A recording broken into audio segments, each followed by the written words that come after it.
नमस्कार दोस्तों, आज का हमारा टॉपिक है क्या हम चाइना को पूरे वर्ल्ड का वायरस कह सकते हैं। इस स्टोरी को समझने के बाद आप भी अपना ओपिनियन कमेंट सेक्शन में डाल सकते हैं। लो और मिडिल इनकम कंट्रीज लोन लेने के लिए चाइना को प्रीफर करती है।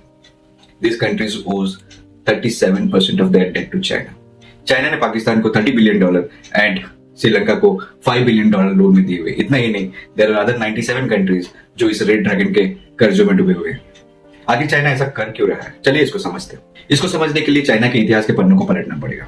पिछली सदी में चाइना अपने बिजनेस को वेस्टर्न कंट्रीज तक पहुंचाना चाहता था, मोस्टली यूरोपियन कंट्रीज तक। चाइना सिल्क, चाय और मसालों के बिजनेस से वेस्टर्न कंट्रीज के मार्केट को कैप्चर करना चाहता था और इस रूट को अपने कंट्रोल में रखना चाहता था। इसलिए एक प्रोजेक्ट इनिशिएट किया गया जिसका नाम था सिल्क रूट।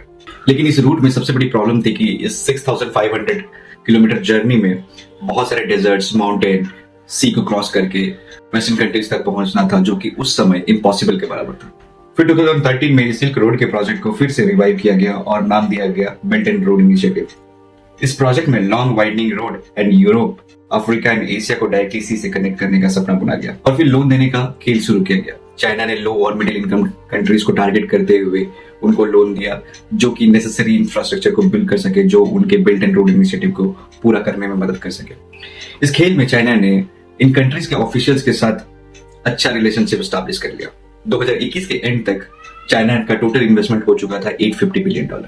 ये लोन लो इनकम कंट्रीज के लिए तो भगवान के बराबर थी, क्योंकि इंटरनेशनल बॉडीज इनके हेल्थ वेलफेयर पर तो ध्यान देती थी, लेकिन जहां भी इंफ्रास्ट्रक्चर डेवलपमेंट की बात आती थी, इंटरनेशनल बॉडीज किसी और कंट्रीज को ज्यादा प्रीफर करती थी। यहीं पे चाइना ने बाजी मारी और इनको लोन देना शुरू किया। चाइना एक स्मार्ट लीडर है। एक स्टडी की गई जिसमें चाइना के मोर देन 100 कॉन्ट्रैक्ट्स रिव्यू किया गया और पाया गया इन कॉन्ट्रैक्ट्स में कुछ ऐसे पॉइंट ऐड किए हैं चाइना ने जो आंखें खोल देने वाले हैं। जैसे कि जिन कंट्रीज ने लोन लिया हुआ है वो अपने इकोनॉमिकल पॉलिसीज में मेजर चेंजेस नहीं कर सकते। अगर ऐसा हुआ तो चाइना कभी भी रीपेमेंट की डिमांड कर सकता है और ये छोटी कंट्रीज के लिए बहुत बड़ी बात हो सकती है, क्योंकि उनके पास इतने पैसे होते नहीं है कि चाइना का लोन चुका सके वो। चाइना ने ऑफशोर अकाउंट्स में इन कंट्रीज से इन लोन के अगेंस्ट कोलेटरल रखवाया, जिसका प्राइमरी रीजन था in case of any default China directly in collateral को लिक्विडेट कर सके, वो भी बिना कोर्ट के चक्कर काटे। लेकिन वर्ल्ड धीरे धीरे चाइना के इस खेल को समझते जा रही है।